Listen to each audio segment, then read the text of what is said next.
In this video, we'll be considering the new RPOD 195 model recently released by Forest River. Because this model is larger and more expensive, it brings this unit into a new class of competition. In light of this, we'll be reviewing potential options to ponder when considering the RPOD 195. Hey everybody, this is John Marucci. Thank you for visiting the On the Road YouTube channel. You know, this channel is all about helping you get the most out of your RV travel experience. Before we get going, welcome to the channel. If you're new here, remember to subscribe and hit the bell icon to be notified when new videos are published. If you want to dive deeper, we put more content and photos on Instagram and Twitter at John Marucci. So let's jump in. Now, the RPOD 195 is a different unit. It's a major change to the model line, and it's much longer at 22 feet and wider at 8 feet, and quite a bit heavier than the heaviest current RPOD unit, and it weighs in at 3,350 pounds, and it's quite a bit more expensive too. So in light of this change, many other model options become available to consider. Taking the time to do the research can help boost confidence in your purchase decision. So first, let's consider the new RPOD 195. So here are some stats about the unit. The RPOD 195 is again 3,350 pounds, and it has extra weight that you can carry of 1,390 pounds and a tongue weight of 340 pounds. Again, it's 22 feet and 2 inches long and 8 feet wide, and it has 36-gallon fresh tank and 30-gallon black and 30-gallon gray tank, so that's exactly the same as the other RPOD units. Unique features to the 195 include the walk-around short queen bed. It also has a 6 cubic foot double door refrigerator with two-way power. It's got a fully enclosed underbelly and a full walk-on rubber membrane roof with a standard rear ladder. It's got a standard 11-foot power awning and a pantry, and for the first time with adjustable shelves. It also includes other things that are not necessarily unique to the 195, like a dry bath that you'll also find in the 189 and 190. It has an available outdoor kitchen, and it has, again, the same size holding tanks to the other RPOD models. So now that we've looked at the RPOD 195, let's consider some other model options. So what we're going to compare here in the first part is going to compare units with comparable size and weights, and then we're going to compare units with similar prices. If you'd like to do additional research on the units that we're going to discuss here, we put the manufacturer links in the description below. So first of all, let's take part one here, which is comparable size and weight. So the criteria here is an unloaded weight of 3,750 pounds, an exterior length of under 24 feet, it has to have a walk-around bed, it has to have a dry bath, and it has to have larger dual compartment refrigerator, a slide out and fiberglass exterior. So we're trying to find units that are very similar in size and shape to the 195 that are already on the market to consider. So the first one we're going to look at is the No Boundaries.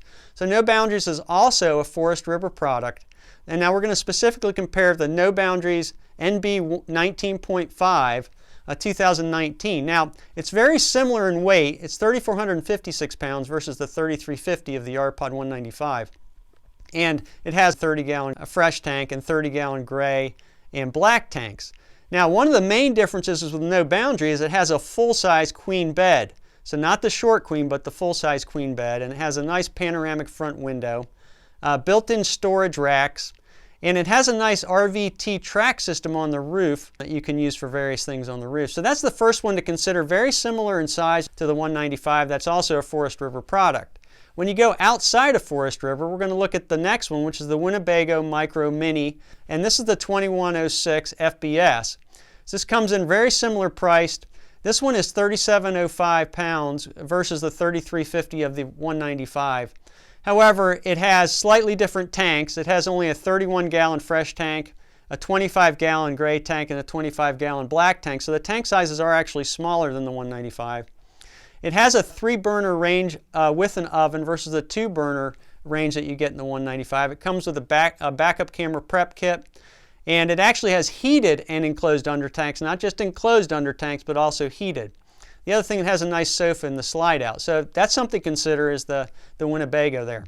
The next one we're going to look at is the Gulfstream Vintage Cruiser. The model number here is the 19 CSK. This comes in around the same price again in weight. This weighs 3,395 versus the RPOD 195 of 3,350. So very similar. The big difference here is that you only have a 27-gallon fresh tank, but you do have 33-gallon gray and 33-gallon black tank. So these are actually bigger than the R-Pod. The nice thing about these units is the retro colors and finishes. It looks like something right out of the 1950s. It's really pretty cool looking. And the other thing that's important to notice is, unlike the 195, this does have a one-piece laminated fiberglass roof from front to back. It has outer layers of Azdel, and also comes with a 3-burner range and oven versus the 2-burner cooktop that's part of the 195. So it's another one to consider as far as a unit that's very similar in size and weight to the R-Pod 195, priced very similarly, and is already out in the market. So these are competitors. So we're going to look at the second part now, and this is units with the same price range. So our criteria here are that these are between $18,000 and $21,000 price.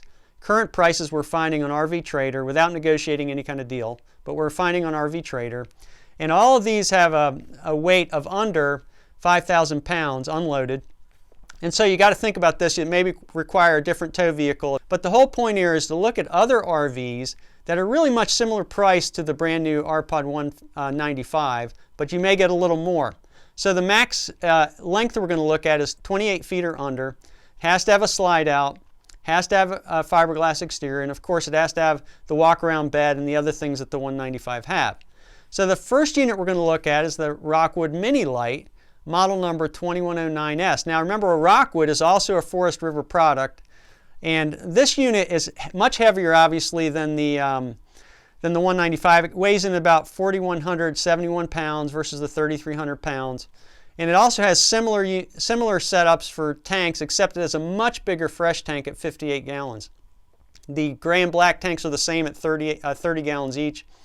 The thing that's really nice about the Rockwood Mini Lite is that it's got 5/8" tongue and groove plywood subfloor. Now that's a big upgrade versus the subfloors that are in the ultralights like an R-Pod. So this is a much heftier subfloor. Obviously adds to the weight of the unit, but it's probably a better floor overall. It's pre-wired for a backup camera and solar. It also comes with a Wi-Fi range and Wi-Fi booster. And the other thing that's nice about this, it has ducted furnace, so it has ducted throughout the unit versus just one heater in one place of the unit. Okay, so that's the first one. The second one we're going to look at is from Keystone, the Keystone Bullet 221 RBS. Again, weighs in at pretty heavy here at 4,657 pounds versus a 3,350, the 195. The tank size is much larger fresh tank at 43 gallons. And the 30-gallon and 30-gallon on the gray and black are the same as the 195. The thing I really like about the Keystone is the super large kitchen and island. It's just really nice. Nice coastal cottage colors coming out in the Keystone right now. Again, a 3-burner range versus the 2-burner range you're going to get in the R-Pod. It's got a nice radius shower with a glass door, really nice shower in there. This has ducted furnace and AC, which is nice. Sometimes people don't like the volume and the noise that comes from the AC units in the R-Pod. This is actually ducted throughout, so the AC is not as deep into the unit as in the R-Pods, and so it's a little quieter. And it's ducted so it flows through the whole unit nice and evenly. Again, it has enclosed, sealed, and heated underbelly. The R-Pod has the sealed underbelly, but not necessarily heated. So that's also to know because you can go out camping longer. Okay, another one we're going to look at is another Keystone. This is a Passport 199 ml. Again, heavier than the R-Pod at 4,016 pounds versus the R-Pod's 3,350. The tanks, again, a lot larger. The Keystone has a 43-gallon fresh versus the 36 in the R-Pod. But the same gray and black at 30 gallons each. The nice thing about this unit is it has a nice sofa Murphy bed. So you can actually fold the bed up into the wall, and you have a nice sofa there during the day, and fold the bed down at night. Again, this one comes with a 3-burner high output range and gas oven versus the R-Pod just a 2-burner range. It's got a nice large wraparound dinette and an enclosed, sealed, and heated underbelly like the other Keystone we were looking at in a minute. Now finally we're going to look at a Palomino Solaire 205 SS, bit heavy here at 4,385 pounds versus the 3,350 of the R-Pod. Very large fresh tank at 50 gallons, large gray tank at 38 gallons, and a 30-gallon black tank. The nice thing about this unit is it has an 8 cubic foot double door refrigerator, so it's quite a bit bigger versus the 6 cubic foot on the 195. Porcelain toilet, Full queen size bed again versus the 195's short queen. Now let me just say for a second, the queen size bed, that's kind of important because the short queen is only 74 inches. So that's only 6'2". So if you have someone taller, you know, in the bed there, you're going to be short on that. So the 80 is a full size queen, especially helpful for taller folks. And a nice glass shower door in this unit, and again, ducted AC. So these are some of the looks at some of the competitor products that you want to consider before you just jump on the 195 fully. The 195 looks really nice, but as it moves up in class and cost and size, there are a lot of competitors in the marketplace, and these are just a few that we're considering in this video. So remember that the manufacturer's links for all the models discussed in this video are in the description below. So what's our takeaway? You know, one of the main values of this channel is to give you the information you need to weigh the options in order to make better decisions. That's kind of what we're all about. So again, this is John Marucci. If you like this video, give it a thumbs up and share it. I invite you to share your comments below. We love hearing from you. Again, John Marucci here. Thanks for watching, and so long for now.